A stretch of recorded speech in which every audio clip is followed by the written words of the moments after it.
আসসালামু আলাইকুম। আজকে তৈরি করব রুই মাছের ডিমের কোপ্তা কারি।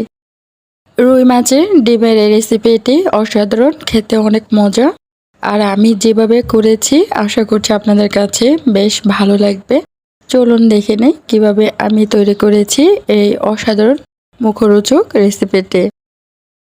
রুই মাছের ডিম রেসিপির জন্য আমি যা যা নিয়েছি সবকিছু প্রথমে আমি দেখিয়ে দিচ্ছি একবার। আমি এখানে নিয়েছি পেঁয়াজ কুচি,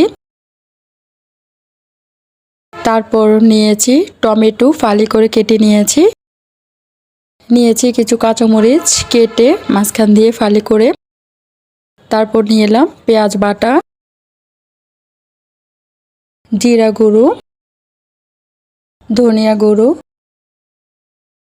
তারপর নিয়েছি লাল মরিচ গুঁড়ো, তারপর নিলাম স্বাদ মতো লবণ লবণ নিয়েছি, হলুদের গুঁড়ো নিয়েছি, কাটা ধনিয়া পাতা কুচি নিয়েছি ফ্রেশ, তারপর নিলাম টমেটো বেটে, অর্ধেকটা টমেটো বেটে নিয়েছি, আর কয়েকটা কাঁচামরিচ বেটে নিয়েছি আমি। কাঁচামরিচ বাটাটা যে কোনো তরকারিতে, মাছের তরকারিতে বিশেষ করে দিলে খেতে অনেক মজার হয়। আর নিয়ে নিলাম ভেষণ আর রান্নার জন্য সরিষার তেল। আমি রুই মাছের ডিম নিয়েছি, ডিমগুলো একদম ফ্রেশ ছিল। আর দেখতে পাচ্ছেন আমি পরিষ্কার করে নিয়েছি। ডিমের সাথে এবার দিয়ে দিব পরিমাণ মতো পেঁয়াজ কুচি। এখানে প্রায় 3 থেকে 4টি পেঁয়াজ কুচি করে নিয়েছি। আর দিয়ে দিচ্ছি 2 থেকে 3টি কাঁচামরিচ কুচি করে। তারপর এখানে দিয়ে দেব আদা রসুন বাটা হাফ চামচ পরিমাণে, আর দিয়ে দেব 2 চামচ ভেষণটা দিয়ে তারপরে দিয়ে দিচ্ছি আদা আর রসুন বাটাটা। কিছু ধনেপাতা কুচি দিয়ে দিলাম সাথে। তারপর হাত দিয়ে ভালোভাবে চটকে ডিমের সাথে মিশিয়ে নেব। খুব সুন্দর একটা মিশ্রণ তৈরি করব। তারপর ছোট ছোট করে তেলের মধ্যে দিয়ে কোপ্তার শেপ তৈরি করে নেব।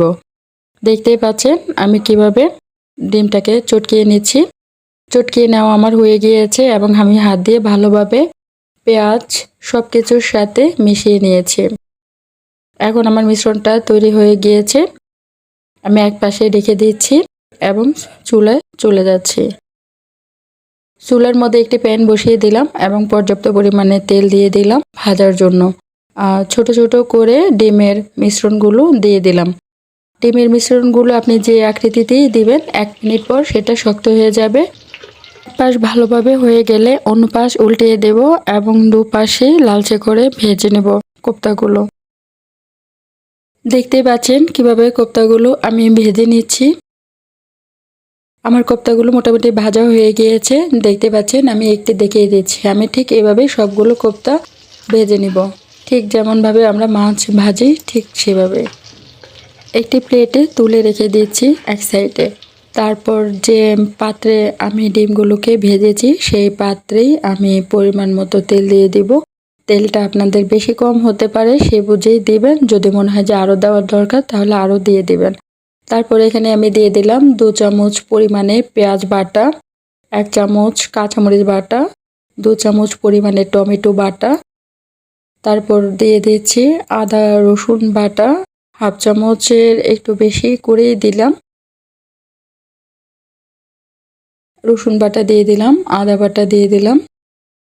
তারপর ভালোভাবে নেড়ে নেব। মশলাটাকে খুব সুন্দরভাবে কষিয়ে নেব। 3 থেকে 4 মিনিট পর মশলাটা ভালোভাবে কষিয়ে নেওয়া হয়ে গেল। দেখতেই পাচ্ছেন মশলার কালার দেখেই বোঝা যাচ্ছে যে মশলা কষানো হয়ে গিয়েছে। এই পর্যায়ে এসে আমি 1 চামচ হলুদ গুঁড়ো, 1 চামচ মরিচ গুঁড়ো আর স্বাদ মতো লবণ দিয়ে দিচ্ছি। তারপর দিয়ে দিচ্ছি ফালি করে রাখা কয়েকটা কাঁচামরিচ। তারপর আবারও নেড়ে নিচ্ছি। তারপর আবারও মশলার সাথে সবকিছু ভালোভাবে মিশিয়ে নিচ্ছি। এরপর আমি যেহেতু মশলাটা ভালোভাবে কষানো হয়ে গিয়েছে, এখন আমি এখানে ঝোলের পানি দিয়ে দিচ্ছি। ঝোলের পানিটা দিয়ে একটু নেড়ে চেড়ে নেব। তারপর এখানে কয়েক টুকরো টমেটো দিয়ে দিচ্ছি। আপনারা চাইলে এখানে টমেটোটা না দিলেও হবে, যেহেতু আমরা টমেটোটা পেস্ট করে দিয়েছিলাম। আমি এখানে কয়েক টুকরো টমেটো দিয়ে দিচ্ছি। টমেটোটা দিলে তরকারির স্বাদটা বেড়ে যাবে। তারপর আবারও ভালোভাবে নেড়ে নেব।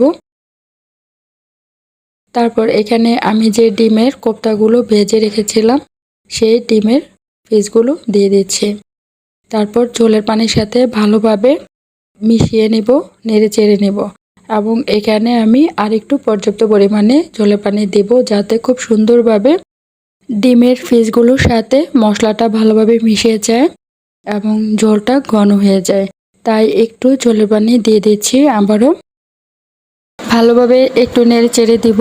তারপর 7 থেকে 8 মিনিটের জন্য ঢাকনা দিয়ে রেখে দিব এবং এর মধ্যে ধনিয়া গুঁড়ো আর জিরা গুঁড়োটা হাফ চামচ করে 1 চামচ পরিমাণে দিয়ে দেব।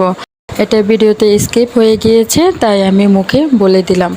8 থেকে 10 মিনিট পর রান্নাটা পুরো কমপ্লিট হয়ে গেল। ঝোলের পানিটা শুকিয়ে গিয়েছে, দেখতেই পাচ্ছেন। এখন কিছু ধনেপাতা কুচি দিয়ে দিচ্ছি।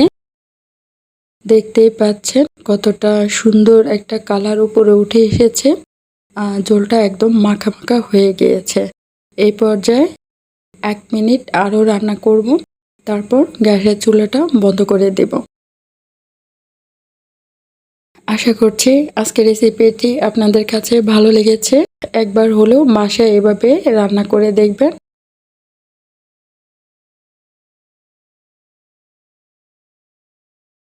আজকের রেসিপিটি যদি ভালো লাগে তাহলে অবশ্যই চ্যানেলটি সাবস্ক্রাইব করে আমার চ্যানেলের পাশে থাকবেন আর লাইক, কমেন্ট, শেয়ার করবেন। আমি রেসিপিটি পরিবেশন করে নিচ্ছি।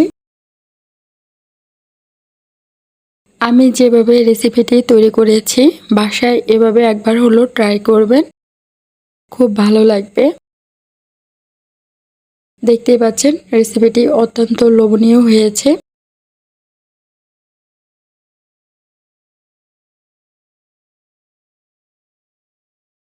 সবাই ভালো থাকবেন, সুস্থ থাকবেন। আল্লাহ হাফেজ।